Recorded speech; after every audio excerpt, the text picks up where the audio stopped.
A crisis of leadership. We've been talking about this all week. But what if there was some sort of outer space crisis? An alien invasion sounds crazy, perhaps, but then who thought we'd ever see the stock market swing 5% a day all week long? So maybe it's not as far-fetched as it sounds. If aliens invaded, who would step up to lead us in that fight, and could we even win? That's just one of the questions the Discovery Channel's new series, Curiosity, looks at. Joining me now is physics professor Michio Kaku, who is a consultant for the series. Professor, welcome. The biggest question before we get any invasion is, do aliens even exist, and how would we know? Well, the Kepler satellite currently orbiting in outer space has identified about 50 planets that seem very much Earth-like. In fact, every week we discover another Jupiter-sized planet in outer space.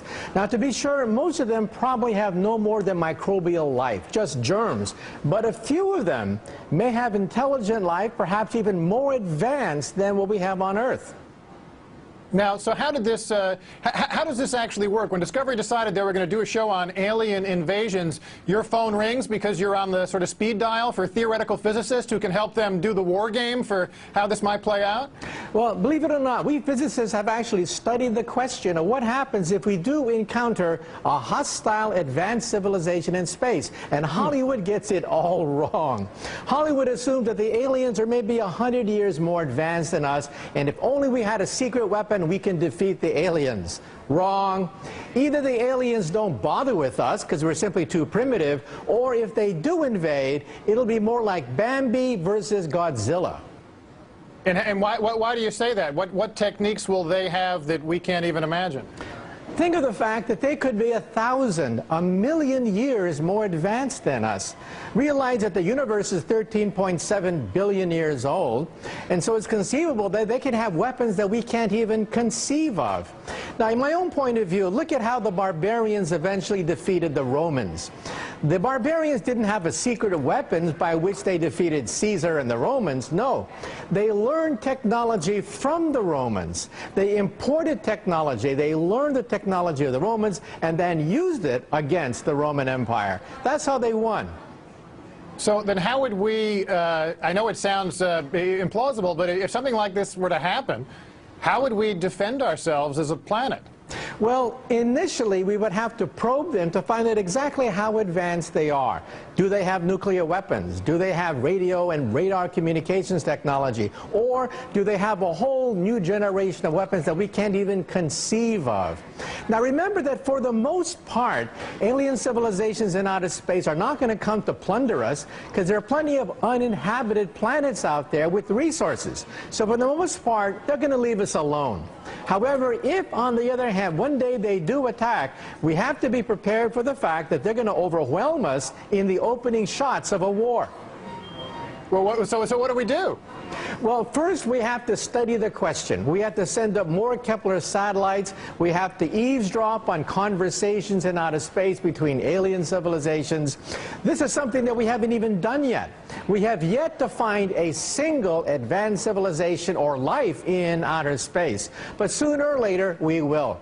The first step is to monitor them, to understand what level of civilization they have, the kinds of weapons. Second, perhaps even begin to initiate a dialogue. Now, of course, that's dangerous if they are warlike, in which case we may want to sit back and simply analyze their weaponry. Now, why do we assume that they're going to be hostile? Isn't there a chance that any aliens we encounter could come to us more like E.T. and less like Predator? Yeah, personally, I think for the most part, alien civilizations that are 1,000,000 years ahead of us have had 1,000,000 years to sort out racial, sectarian, and religious differences among themselves. So I think for the most part, they're going to be peaceful. And for the most part, they're going to find resources on uninhabited planets. Why bother with the Earth with restive natives when you have all these other planets loaded with natural resources and nobody lives on them? However, we do have to plan for the day that maybe a few of them could be hostile.